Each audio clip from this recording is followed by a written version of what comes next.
Good day, welcome to King Rose Everything. We have the Vilros Retro Gaming Case for the Raspberry Pi B and B+, and it's a very simple little case, supposed to look like the NES. Of course, they do not tell you that, but you kind of know what it is. Fake buttons, these are not real, so if you're looking for real buttons, they're just for show. And the little USB ports will sit in here, so you got this little flap that'll eventually break off, or you'll end up snapping it off because it's in the way. But it makes it look kind of cool, so I guess that's kind of got that cool retro effect. It's got a little instruction manual. Let's see, where'd the instruction manual go? Ah, here it is. The Vilros Raspberry Pi Retro Gaming Case. And it's pretty simple. Take the Pi, put it in, put the top on, put the 4 screws in. And there's 4 little itty bitty screws, and it came with some little black. Not sure what that is. It's not a screw, it's like almost like a little piece of, I'm not sure what it is. It's not a standoff. Maybe it's just something that got in there. So what that is, I do not know. And I do have a couple heat sinks and some thermal paste. And these little heat sinks look like they have the heat sink tape on it, so I don't know if I'll use that or not. I'll just probably stick them on. That'll be fine. And the case is, so-so. It's just a cheap case, nothing special, but it'll do the trick, give you that retro effect. And let's put the Pi in. We got a B, not a B+. I still haven't gotten a B+ yet. The B+ had some header pins over here and some different specs. So if you're using a weird heatsink or a custom heatsink or a nice big heatsink, you got to be careful because there's some header pins over here so that they'll block it. But this one's just a B.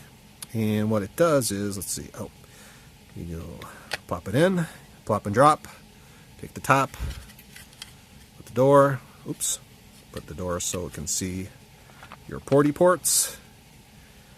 And this one seems like it's pretty good. I like cases that actually press down, and this has kind of some little feety here that hold down on the motherboard. Because I've had cases where it didn't fits great, but the motherboard flops around, and you don't want your motherboard flopping around. And so let's put the little screwdrivers, the little screws in. Oh, it did come with a little screwdriver, like a half Allen wrench, half screwdriver. I got my own screwdriver. This this would work fine. Just prefer a nice little pointy one so we don't strip out the heads, because these are usually pretty soft screws.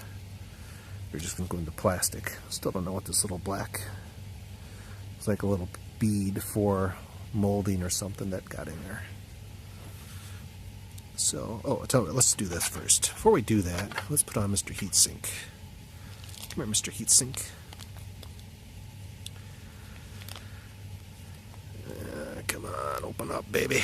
Give me what's inside. Okay,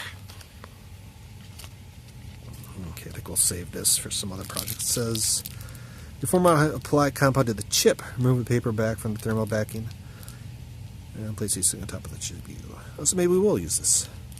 The thermal backing on the heatsink. So I should use the thermal backing and thermal paste. We're going to do it. Let's just do it. We'll do what they say. Come on. Give me it. There we go. Give you a full lot. Oh, it's got...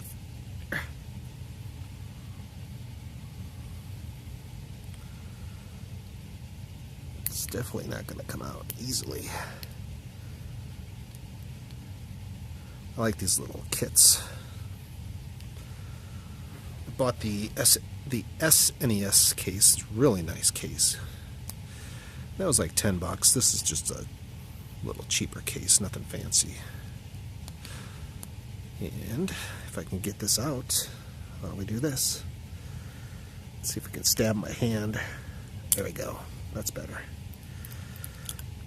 There we go. And normally I would a little alcohol in there. I haven't touched it, so I think we'd be okay. But let's squirt a little paste on. Get off me. Get off me. Let's see, there we go. Oop, that's a lot of paste. You don't need a ton, just a blob. They give you like a little spatula.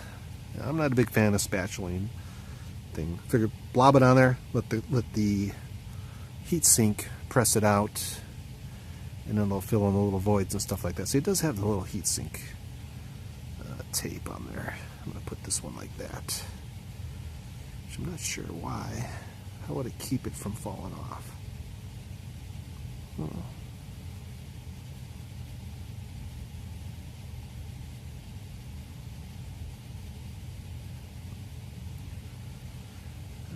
it anyway. Let's see what happens. There we go.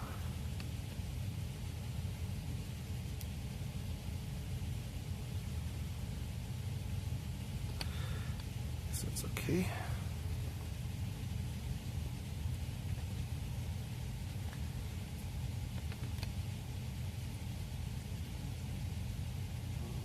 Smush it around a little bit there. There we go. That's fine. Probably should have not even used this. I don't know why we would use that. Where'd the other heatsink go? Come on out, baby. It's got some tape. I think the thermal tape would be good enough. Oh, there's that spatula. I'll take most of that off. There we go. Let's get it on there good.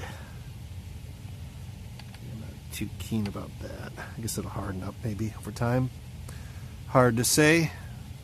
Don't know. But we'll be alright.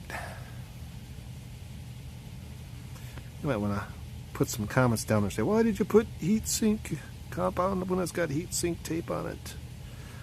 I don't know. Because it said to do it. I figure they know better than us. I don't know.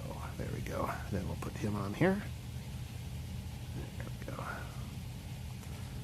Kind of assume once it heats up, it'll kind of harden a little bit. It's not going to go anywhere. There we go. If they slide off, so be it. But they'll be all right. Then we'll put on the top part. Like this. Pretty easy. Kind of one of the easier installs you'll probably ever do. And plop in Mr. Screw. I think I wish they would put some more screws on the edge, because it seems like every time you bolt screw down here, the other end pops up a little bit. But you shall be good. So where I put the screw? Oh, there's the screw. There you go. Get in there, baby.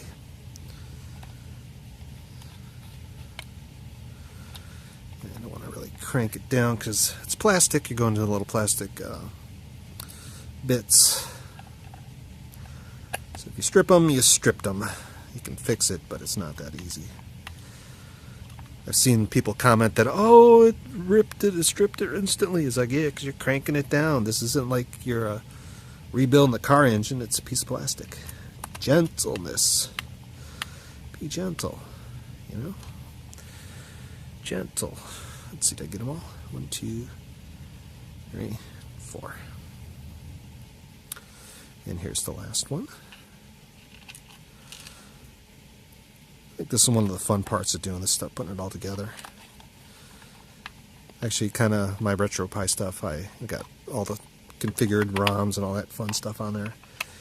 And I think that I had more fun doing that than actually playing any of it. But yeah, everybody's a little different. I'm going to tighten this one just a hair more. There we go.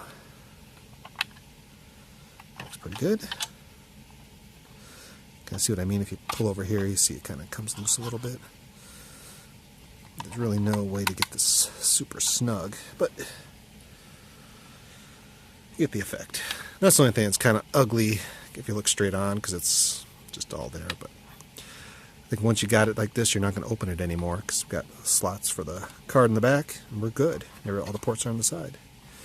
You get your little USB Ethernet controller, Ethernet port on the front, and we're good to go. So there you go. That is the Vilros Raspberry Pi retro gaming case. You can see how simple it is to put together.